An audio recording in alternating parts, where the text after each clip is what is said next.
నమస్కారం ప్రియా చౌదరి గారు. నమస్తే. ఇప్పుడున్న జనరేషన్కి చాలా ఇంపార్టెంట్ టాపిక్ అండ్ ప్రతి ఒక్కరూ తెలుసుకోవాల్సినటువంటి విషయం.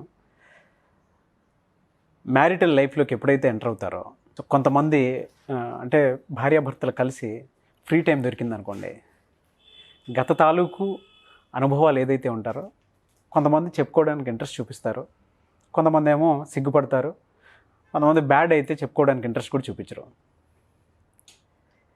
ఆ అనుభవం ఏదైనా కానివ్వండి, కొంతమందికి ఏమో ఎక్స్ బాయ్ ఫ్రెండో గర్ల్ ఫ్రెండో వాటికి సంబంధించినటువంటి విషయాలు ఉంటాయి, లేదంటే బ్యాడ్ ఎక్స్పీరియన్స్ ఇంట్లో జరిగినవి కొన్ని ఉంటాయి, కొన్ని చెప్పుకోవాల్సి ఉంటాయి, కొన్ని చెప్పుకోవాల్సి ఉంటాయి. అటువంటి షేర్ చేసుకోవడం అనేది ఎంతవరకు కరెక్ట్ అంటారు? దానివల్ల వచ్చేటువంటి పరిణామాలు ఏంటి? ఒకవేళ ఫేస్ చేయాల్సి వస్తే దాన్ని ఏ విధంగా తీసుకొని చెప్పాలంటారు? కట్టే కొట్టే తెచ్చే రామాయణం అయిపోయింది. అయిపోయింది సార్. రాముడు వారధి కట్టాడు, రావణాసుడిని కొట్టాడు, సీతను తెచ్చాడు. ఇప్పుడు అడగండి, వారధి ఎలా కట్టాడు? వానరమోకతోటి. వానరమోకలు ఎప్పుడు పరిచయం అయింది? వాళ్ళు ఎవరు? అప్పుడు మళ్ళీ వెనక్కి వెళ్తా, అక్కడి నుంచి ఎక్కడికి వెళ్తా, అసలు రాముడు అడవికి ఎందుకు వచ్చాడు? అప్పుడు మళ్ళీ కైక దగ్గరికి వెళ్తా, అసలు కైక ఎవరు? మళ్ళీ దశరథుడి దగ్గరికి వెళ్తా. ఎక్కడ మొదలవుతుంది మనకు సంభాషణ? ఒక చిన్న విషయం ఇంట్రెస్టింగ్గా అడగడం మొదలు పెడతాం.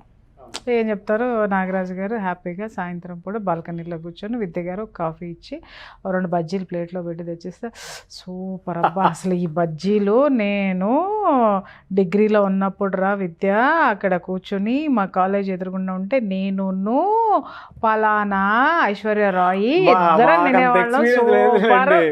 అరే బాగుంది సార్. క్లాస్మేట్ కి ఐశ్వర్యరాయ్ తెలియకుండా ఉండకూడదని ఏమన్నా ఉందా అక్కడ? బాబోయ్, తెలియకుండా ఉండకూడదని ఏం లేదు కదా. అనగానే విద్య ఎమ్మటే ఆలోచిస్తారు ఏంటంటే, నేను వీడి క్లాస్మేట్ని కదా, ఈ ఐశ్వర్యరాయ్ ఎక్కడి నుంచి వచ్చిందని, ఐశ్వర్యరాయ్ ఎవరు అని అడుగుతుంది. ఎక్కడో కొడుతుంది అన్నమాట.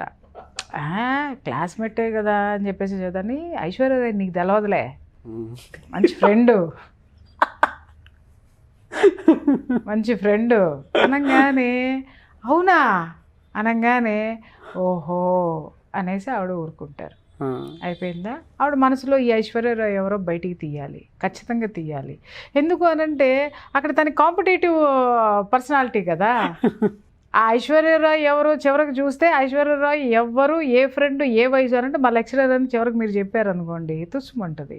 దానికి గొడవే ఉండదు అక్కడ.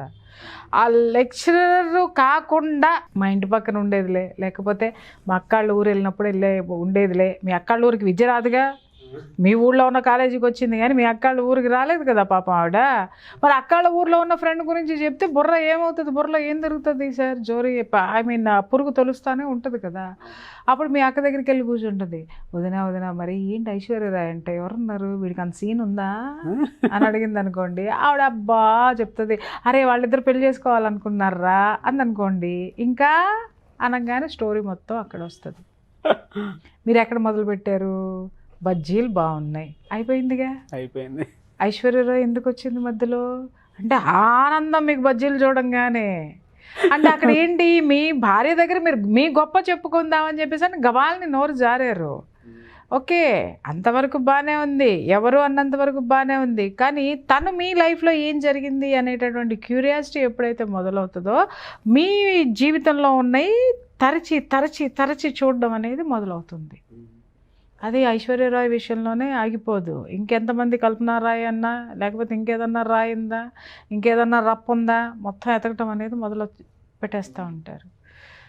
అట్లాగే ఇంకా చెప్పాలి అనంటే అట్లా మొదలైనటువంటి సంభాషణ ఎక్కడికి వెళ్తుంది? లేదు విద్య మీ క్లాస్మేట్ కాదు, అప్పుడే వచ్చారు ఆవిడ మీ లైఫ్లోకి వచ్చారు, ఎక్కడో బయట సంబంధం వచ్చింది, పక్క ఊరు నుంచి వచ్చింది, అబ్బా ఐశ్వర్యకి నాకు బాగా ఇష్టం రా అన్నారు అనుకోండి, అప్పుడు సీన్ వేరుగా ఉంటుంది కదా.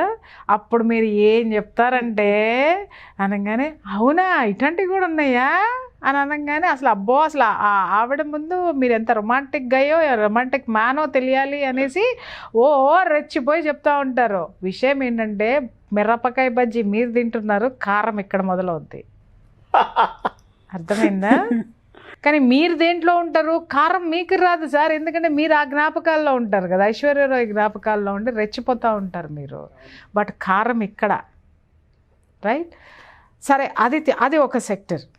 ఇంకొకటి ఏం జరుగుతుంది అని అంటే, అరే నేను అంతా ఓపెన్గా ఉండాలి నా భార్య దగ్గర, లేదా నా భర్త దగ్గర నేను మొత్తం ఓపెన్గా ఉండాలి అని చెప్పేసి అని పెళ్ళికి ముందో, పెళ్ళి అయిన తర్వాతో, లేకపోతే ఒక పిల్లాడు పుట్టిన తర్వాతనో, ఏమండి పలానా వెధవ వాడు ఒకడు నా ఎమ్మడి పడేవాడు, పెళ్లి చేసుకుంటానని వచ్చాడు, వాడు వెధవ, చెప్తో కొట్టి పంపించేశాను అని ఎప్పుడన్నా వాడి పేరు ఎక్కడన్నా వినిపిస్తానో, లేకపోతే వాడి అలాంటి వ్యక్తులు ఎప్పుడైనా వచ్చినప్పుడు గబాల్ని మీరు ఒక మాట అన్నారు అని అనుకుందాము, ఓపెన్గా చెప్పాలి అని చెప్పేసి అని ఆవిడ చెప్పారనుకుంటా. అవునా, ఎన్నాళ్ళు ఎమ్మడబడ్డారు? ఎందుకంటే ఇక్కడేం జరుగుతుంది, లోపల నుంచి ఆ బుర్రలో ఆ పురుగు తొలుస్తూ ఉంటుంది. ఈ క్వశ్చన్ అడుగు, ఈ క్వశ్చన్ అడుగు, ఇంకా అడుగు, ఇంకేంటో అడుగు, ఇంకెంతమంది ఉన్నారు అడుగు అనగానే, అరే నేను ఓపెన్గా చెప్పాలి కదా, నేను ఓపెన్గా చెప్పేస్తున్నా, నేను అన్నీ చాలామంది కొంతమంది పిచ్చ ఆలోచనలో ఉంటారు. నేను క్లీన్, మిస్టర్ క్లీన్ అబ్బా, నేను మిస్సెస్ క్లీన్ అబ్బా, నేను మిస్ క్లీన్ అబ్బా, అంటే నేను ఏది దాచుకోనబ్బా, నాకు చేత కాదబ్బా అంటే అదేదో పెద్ద గొప్ప అనుకుంటారు. భారతరత్న అవార్డు ఇచ్చేస్తారు అవన్నీ చెప్పేస్తే అన్న భ్రమలో ఉంటారనమాట. కానీ అవి భవిష్యత్తులో ఎంత చేటు చేస్తాయి అంటే, పార్ట్నర్ తోటి ఇద్దరి మధ్య ఎలాంటి పొరపచ్చాలు లేనంత వరకు కూడా ఇచ్చి పుచ్చుకోవటం అనేది చాలా బాగానే ఉంటుంది నాగరాజు గారు. వీళ్ళ దురదృష్టం కొద్దీ ఎక్కడన్నా ఒక చిన్న మిస్అండర్స్టాండ్ స్టార్ట్ అయిందంటే, భార్యాభర్తల్లో చూడండి, చిన్న విషయం దగ్గర మొదలై చిలికి చిలికి గాలివాన అంటాం మనం, అది ఎక్కడికో వెళ్తుంది. ఆ ఎక్కడికో వెళ్ళినటువంటి గాలివాన ఇక్కడ మొదలయ్యేది ఎందుకో, పిల్లోడు డైపర్ తీయలేదు, నీట్నెస్ తెలియదు అని మొదలుపెట్టినటువంటిది చివరికి డైవర్స్ వరకు వెళ్తుంది. ఆ డైవర్స్, ఈ డైపర్కి డైవర్స్కి మధ్యలో ఏముంటాయి చెప్పండి? ఏముంటాయంటే, మీరు మిర్చి బజ్జీల గురించి చెప్పారు కదా ఐశ్వర్యరాయ్, మీ ఐశ్వర్యరాయ్ ఉంటుంది దాంట్లో. ఈ పిల్ల చెప్పింది పలానా వాడిని చెప్పుతో కొట్టాననేటటువంటి వాడు ఉంటాడు. లేదు అని అంటే, ఏమండి బజార్లో వస్తూ ఉంటే ఆ వెధవ ఎవడంటే బైక్తో అక్కడ దాకా వచ్చాడండి, దరిద్రుడు చండాలుడు అనగానే వాడు ఉంటాడు దీంట్లో. ఎప్పుడైనా ఒక అమ్మాయి నీకు మెసేజ్ పెట్టింది, ఏమే ఇదిగో చూడవే ఏంటో నేను పెళ్ళయిందన్నా కూడా, నాకు పిల్లోడు ఉన్నాడన్నా కూడా, ఏంటో స్మార్ట్ సార్ అని పెట్టారు చూడు అని మీరు కాలు రగరేసుకుంటూ చూపించినాయని నేను చూసా, ఆడాళ్ళు ఆయనకి మెసేజ్లు పెట్టడం నేను చూసా అని చెప్పేసి అని వెళ్తూ ఉంటుంది.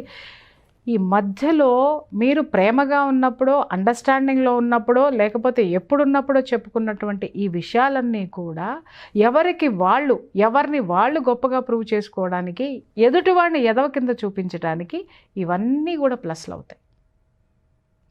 ఇవన్నీ ప్లస్లు అవుతాయి, ఇవన్నీ బయటకు వస్తాయి. ఇవన్నీ ఎలా తయారవుతాయి అని అంటే, ఒక దండగా, చెప్పుల దండ కింద తయారవుతుంది. మీరు మార్చుకున్నదేంటి? పూలదండలు. బట్ చివరికి పేర్చిందేంటి? చెప్పుల దండ. ఎక్కడొచ్చింది సార్ ఇది? ఏం అవసరం ఉంది సార్? మీ జీవితంలో జరిగిన చెత్తా చెదారము, లేదు మీ జీవితంలో జరిగిన అద్భుతమైన అనుభవాలు మీలో పెట్టుకోండి.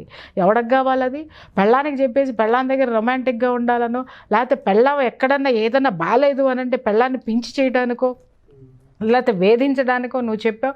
అలాగే భర్త దగ్గరకు వచ్చేసరికి నా వెంట అంతమంది పడ్డారు తెలుసా, నేనంటే ఎంతమంది అన్నారు తెలుసానో, లేకపోతే నీ జీవితంలో పొరపాటునో లేకపోతే గ్రహపాటునో జరిగినటువంటి ఏ సంఘటనలైనా సరే నువ్వు షేర్ చేసుకోకూడనివి ఏదైనా ఉన్నాయి అని అంటే, నేను మిస్టర్ క్లీన్గా ఉండాలని చెప్పేసి నీ భర్తకి తీసుకెళ్ళి నువ్వు చెప్పుకున్నావు అని అంటే, వాడు రేపొద్దున దాన్ని అడ్వాంటేజ్ తీసుకుంటాడు.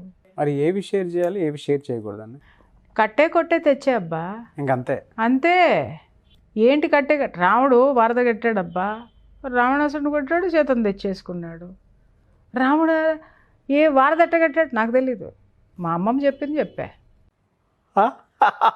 ఎట్ట యుద్ధం చేశాడు నాకు తెలీదు, రావణాసురుడు కొట్టాడనే తెలుసు నాకు, అదే చదువుకున్నాను నేను పుస్తకంలో, చెప్పాల్సి వస్తే అంతే. సీతను తెచ్చుకున్న తర్వాత ఏం చేశాడు నాకేం తెలుసు అయ్యా నాయన, నాకు అంత టైం ఎక్కడుంది? చర్చించుకోవాల్సిన ఏంటి? మీ భవిష్యత్తు. మాట్లాడుకోవాల్సిన ఏంటి? మీ గతంలో, మీ ఇద్దరి జీవితంలో. పెళ్ళైన కొత్తల్లో అలా బాగుంది కదా, అప్పుడు నువ్వు మంచి చీర కట్టుకున్నావు కదా, లేకపోతే పలానా డ్రెస్ వేసుకొని నాకు కనిపించావు కదా, ఇవి షేర్ చేసుకొని చావండి. ఇవి ప్లస్సులు అవుతాయి తప్ప నీ దిక్కుమాలిన గతం గురించి నువ్వు, ఆవిడ దిక్కుమాలిన గతం గురించి ఆవిడ, లేకపోతే ఇంకా మీ ఇద్దరి మధ్య ఏదో జరిగిందని మీ ఫ్రెండ్సు, ఇవన్నీ జారైటాలు, ఎంక్వైరీలు చేసుకుంటాలు దేనికి వస్తాయి సార్? చివరికి డైపర్ నుంచి డైవర్స్ దాకా పోతాయి. నష్టపోయేది ఎవరు? 2 జీవితాలు. ఇంకా చివరికి ఇక్కడ లాభపడింది ఎవరు? డైవర్స్ ఇప్పించడానికి ప్రయత్నించినటువంటి లాయర్లు. 2 కుటుంబాలు నష్టపోయినాయి కదా, 2 వ్యక్తులు నష్టపోయారు కదా. దీనివల్ల ఏంటి? కొంతమంది ఇప్పుడు మీరు ఒక క్వశ్చన్ అడగచ్చు, ఏమని అనంటే అదేంటి మేడం జీవితాల్లో ఏదన్నా చెప్పి దాచిపెట్టేసేసి మాకు చెప్పకుండా మమ్మల్ని మోసం చేసి చేశారని, అలాంటివి ఏమన్నా మీరు సార్? ఒక్కటి, నిజంగానే మీ జీవితంలో అది జరిగిందని అనుకుందాం సార్, లేదా నా జీవితంలో జరిగిందని అనుకుందాం సార్. ఒక్కసారి కూర్చుని ఎనాలిసిస్ చేసుకోండి. జరిగినటువంటి సంఘటన అంత భరించరానిదా? జరిగినటువంటి సంఘటన మీ భవిష్యత్తుకి భరించలేనటువంటిదా? మీ బిడ్డలకి ఏమన్నా అది అడ్డుగోడా? దానివల్ల మీ ఇప్పుడున్న మీ సంసార జీవితం ఏదన్నా గాడి తప్పుతుందా? ఆలోచించండి. అసలు వీటికి ఏం సమాధానం లేదండి, సంబంధం లేదండి, అది జరిగిపోయింది.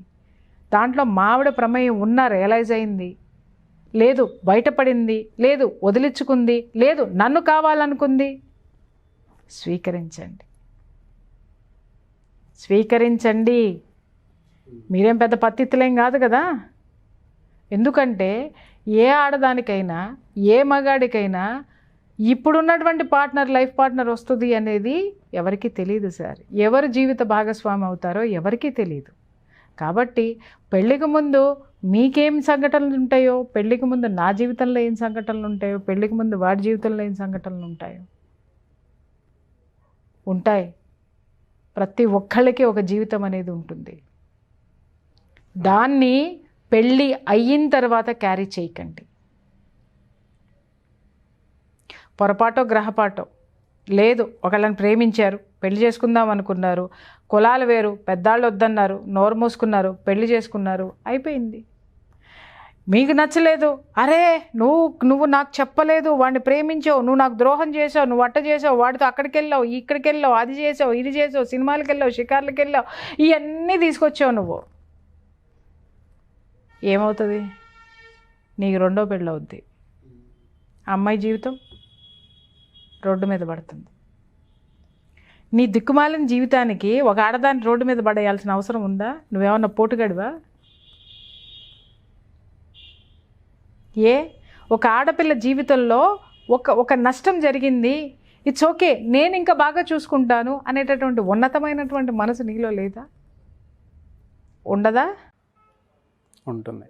లేదు. నీ జీవితంలో ఏదన్నా జరిగింది, ఈవిడ పని కట్టేసుకుని పొయ్యి రోడ్డు మీదకి వెళ్ళి రంకెలేసి, లేదా పుట్టింటికి వెళ్ళి రంకెలేసి, లేదా నీ ఇంటికి వెళ్ళి రంకెలేసి, ఏదో చేసేసి ఎక్కడో జరిగిపోయిందనేసి జీవితాన్ని బీభత్సం చేసుకుని ఈ అమ్మ విడాకులు ఇచ్చి ఇంకో పెళ్లి చేసుకుంది. ఆడు నీకంటే అమ్మ మగుడు వచ్చాడు.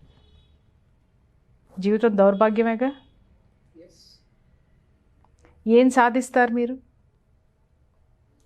ఉన్న జీవితాన్ని ఉన్నతంగా తీర్చిదిద్దుకోవడానికి ముందుకు ఎలా వెళ్ళాలా అని ఆలోచించాలే తప్ప వెనక ఏం జరిగిందని బొక్కలు ఎత్తుక్కోవడం మొదలు పెడితే ఎక్కడికి వెళ్తావో అక్కడికి వెళ్తావు. నీ లైఫ్లో ముందుకెళ్ళలేవు, నీకు మనశ్శాంతి అనేది ఉండదు. గతము నీకు సంబంధం లేనటువంటిది, ఏ విధంగానూ సంబంధం లేనటువంటిది. ఇంకొక విషయం చెప్తున్నాను. ఒకవేళ మీరు అనొచ్చు, అదేంటి మేడం మోసం చేసి చేసేసుకుంటే అంతరాత్మ అనేది ఒప్పుకోదు కదా, మేము చాలా ఇంత ప్యూర్గా ఉన్నాం కదా, మమ్మల్ని ఇలా మోసం చేయడం కదా, గుడ్డి ఏం ఉండదు మేడం. చాలా మంది ఆర్గ్యూ చేస్తారు సార్ అని అన్నప్పుడు, ఈమైనా అతనైనా పెళ్లికి ముందు ఒక డిటెక్టివ్ని పెట్టుకొని మొత్తం రంధ్రాన్వేషణ మొత్తం చేసేసి మిస్టర్ క్లీను మిస్ క్లీన్ అనుకున్నప్పుడు చేసు సావండి. అదేం లేకుండా ఎదురు బదురు పెళ్లి చూపులు చేసుకున్నావు కదా నువ్వు, దాన్నే యాక్సెప్ట్ చేయి. అదే యాక్సెప్ట్ చేయాలి, అదే యాక్సెప్ట్ చేయి. నువ్వు గతంలోకి వెళ్ళాలా, ఆమె నీకు చెప్పలా. నేను గతంలోకి వెళ్ళాలా, నువ్వు చెప్పలా. ఖేల్ ఖతం దుకాన్ బంద్ బాయ్.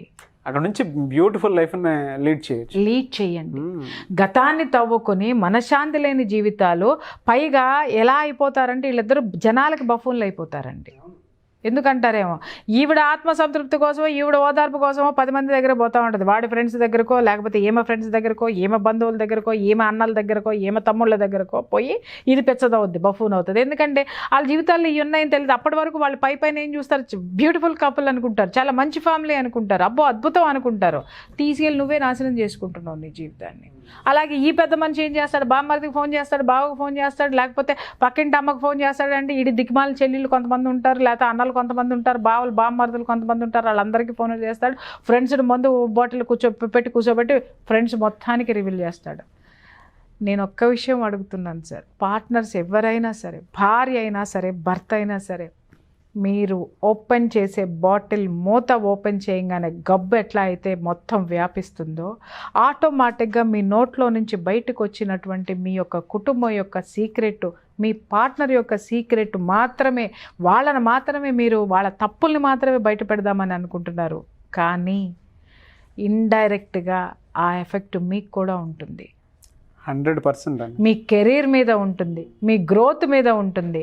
మీరు సమాజంలో మీరు అవసరం కాబట్టి మీరు కనపడంగానే పళ్ళెకిలిచిన అవుతారేమో, మీరు పక్కన ఉంటే మీ యొక్క సహాయం తీసుకుంటారేమో, కానీ మీ జీవితంలో బీటలు వారినటువంటి జీవితాన్ని చూసినప్పుడల్లా వాళ్ళు పక్కకి తిరిగి కిసుక్కుని నవ్వుకుంటారన్న వాస్తవాన్ని మాత్రం ఎవరు మర్చిపోవద్దు. అక్కడ నేనేమనుకుంటాను, నాకు నచ్చలేదబ్బా, నాకు నచ్చలేదు, నేను ముక్కుసూటు మనిషిని, నాకు ఇలా ఉండటం నాకు ఇష్టం లేదని చెప్పేసి అని నా మొగుడు చేసినటువంటి దాష్టికాలన్నీ నేను చెప్పుకున్నాను. మా ఆయన పోయాడు, మా ఆవిడ పలానాది, మా ఆవిడ ఇలాడే, దాని దుంపదగా దాన్ని నాశనం భ్రష్టు బట్టి చేసేసి, కానీ నేను ఊరుకోను, లేకపోతే నేను ఇంత ఉత్తమండి నన్ను ఇంత నాశనం చేస్తుంది, ఇంత బదనాం చేస్తుంది అని చెప్పేసి అని ఆయన చెప్పాడు అనుకోండి. ఇక్కడ నేను ఆయన గురించి చెప్పట్లేదు, ఆయన నా గురించి చెప్పట్లేదు సార్. ఇద్దరం కలిసి ఇద్దరి జీవితాన్ని తీసుకెళ్ళి ఓపెన్ చేసి గబ్బు పట్టించేసుకుంటున్నాను. ఎవరికి గౌరవాన్ని ఇవ్వరు.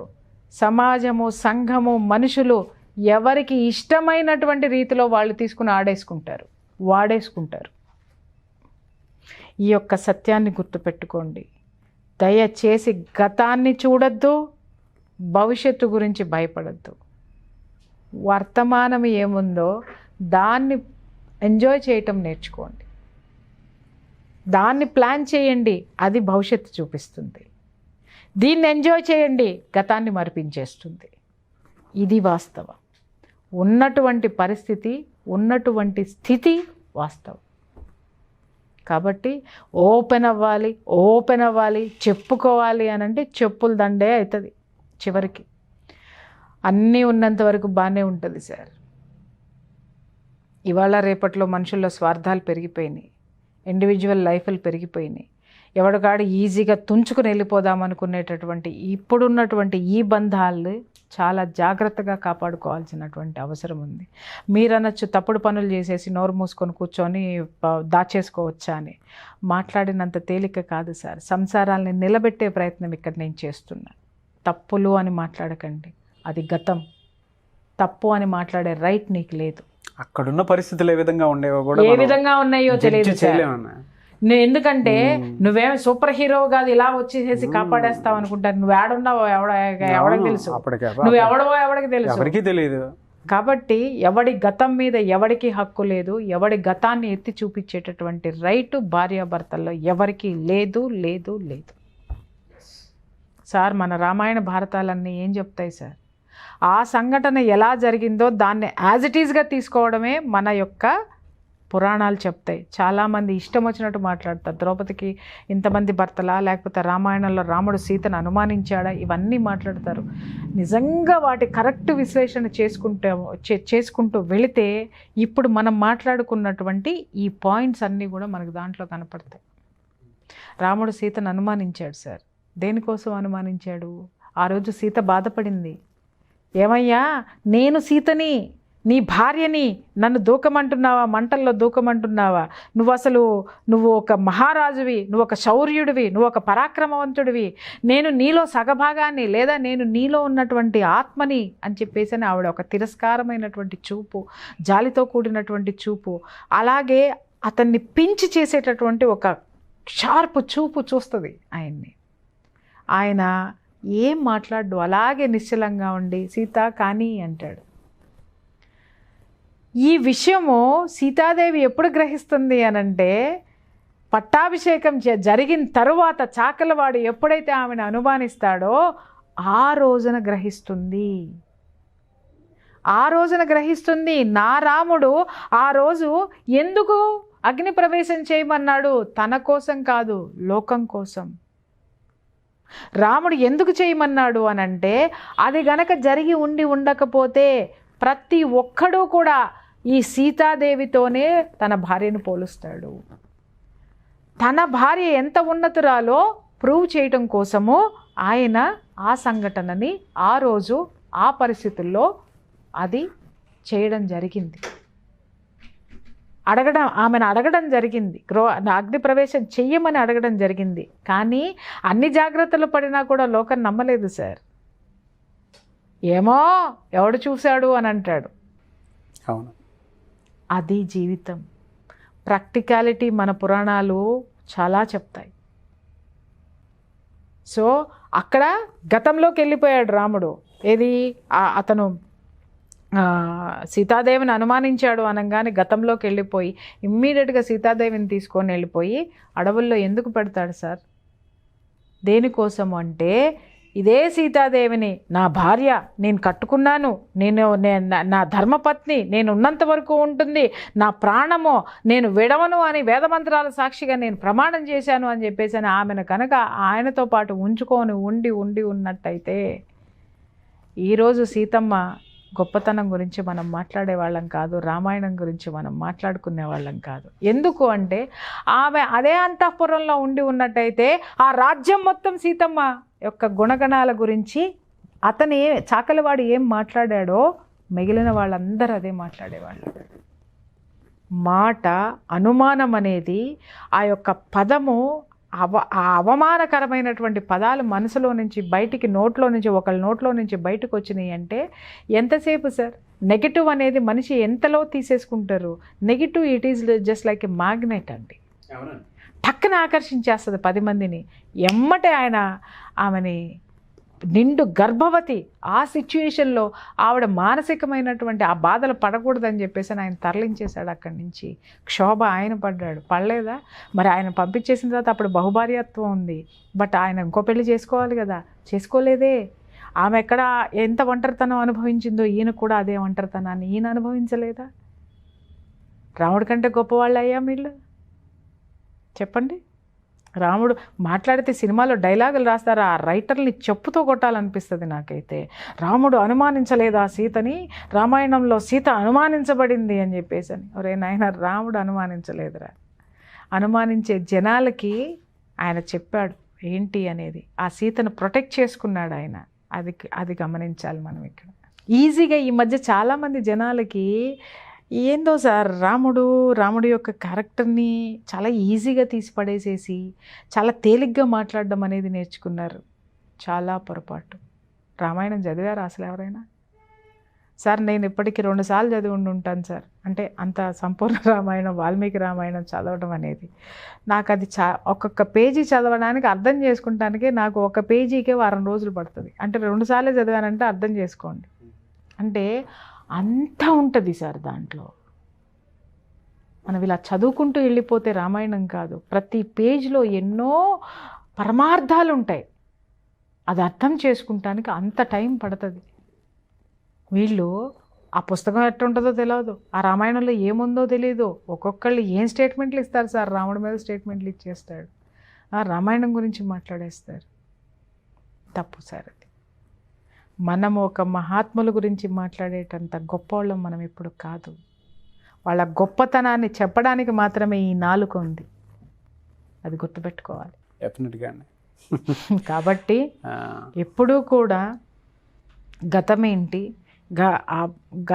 గతం తాలూకు చిహ్నాలు ఏవైనా ఉంటే వాటిని చెరిపేసుకునేటటువంటి ప్రయత్నాలు చేయండి తప్ప వాటిని తవ్వి భవిష్యత్తుని మాత్రం నరకం చేసుకోవద్దు.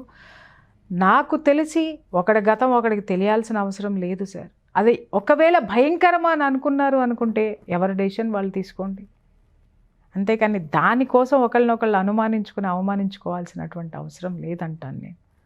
అలాగే భవిష్యత్తు, నీ గతము ఎదుటివాడి భవిష్యత్తుని లేదా మీ భవిష్యత్తుని ఇబ్బందుల పాలు చేస్తుంది అన్నప్పుడు ఆగిపోండి. ఆ జీవితం స్టార్ట్ చేయడం కానీ ఇంకొక మనిషిని నీ జీవితంలోకి ఆహ్వానించడానికి కానీ చేయకండి, ఆపేయండి. అంతే తప్ప చేసుకున్న తర్వాత నరకాలు చవి చూడొద్దు. అర్థం చేసుకుంటానికే ట్రై చేయండి. కుంతీదేవి కర్ణుడిని కంది సార్, తెలీదా? పాండురాజుకి తెలుసు, స్వీకరించలేదా భార్యగా? ఆ తర్వాత అదే వరంతో అదే మంత్రంతో ఆయన ముగ్గురిని కనలేదా? ధర్మరాజుని, అర్జునుడిని, భీముడిని. ఇప్పుడు చెప్పండి సార్, మనం ఎందుకు చదవాలి భారతాలు, రామాయణాలు, పురాణాలన్నీ? మన జీవితాల్లో చాలా సమస్యలకు పరిష్కారాలు అక్కడ దొరుకుతాయి. అవగాహన అద్భుతమైన అవగాహన దొరుకుతుంది. ప్రతి క్వశ్చన్కి ఆన్సర్ దొరుకుతుంది. నువ్వు కేవలం మగాడివి, అతను మహారాజు. ఆ సిచ్యుయేషన్స్, ఆ కుంతీదేవి వెనక ఉన్నటువంటి పరిస్థితులన్నిటిని ఆయన అర్థం చేసుకుని ఆయన కూడా దాన్ని వరంగా మార్చుకున్నాడు. జ్ఞానులు అవ్వండి, అజ్ఞానులు అవ్వకండి.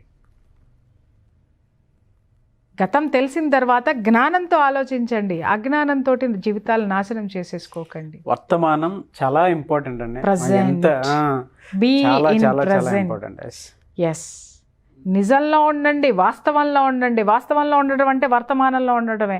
యాక్సెప్టెన్స్ ఇంకొకటి. వర్తమానం ఏదైతే ఉందో దాన్ని యాక్సెప్ట్ చేయాలి సార్. యాక్సెప్టెన్స్ ఎప్పుడైతే మన మనసులో లేదో, నువ్వు 100 మందిని చేసుకో సార్, నీ మనసులో అసలు ఆ సాటిస్ఫాక్షన్ అనేది ఉండదు. నువ్వు ప్రశాంతంగా ఉండలేవు. నువ్వు 1000 మందిని చేసుకున్నా నువ్వు ప్రశాంతంగా ఉండలేవు. ప్రశాంతత నీలో ఉంది, మనుషుల్లో లేదు. నువ్వు యాక్సెప్ట్ చేసే వాస్తవంలో ఉంది. ఆ వాస్తవాన్ని నువ్వు అంగీకరించినంత వరకు నీ జీవితంలో ఎంతమందిని ఆహ్వానించినా నువ్వు ఆ మనశ్శాంతిని నువ్వు తెచ్చుకోగలవా? నెవర్. యాక్సెప్టెన్స్ ముఖ్యం.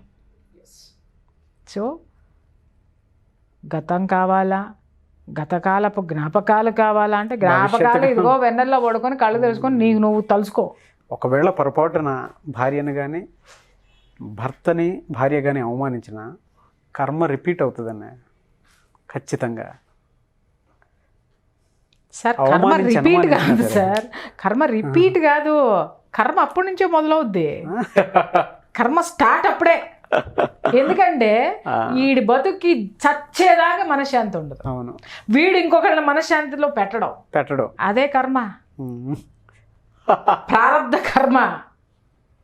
అర్థమైందండి?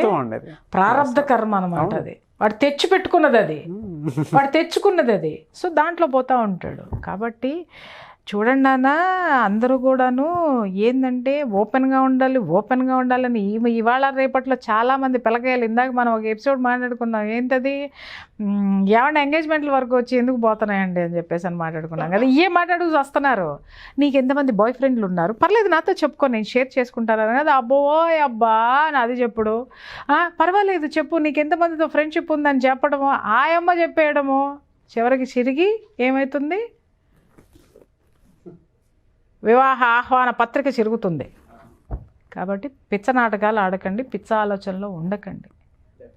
మీ జీవితంలోకి వచ్చిన తర్వాత మీరు ఎలా ఉన్నారు, ఒకరి కోసం ఒకరు, మీరు గతం వైపు నువ్వు పోవద్దు, గతం వైపు ఉంటే, లేకపోతే హ్యాపీగా ఉండండి. ఉంటే చెప్తున్నా, ఎవరూ పోకండి.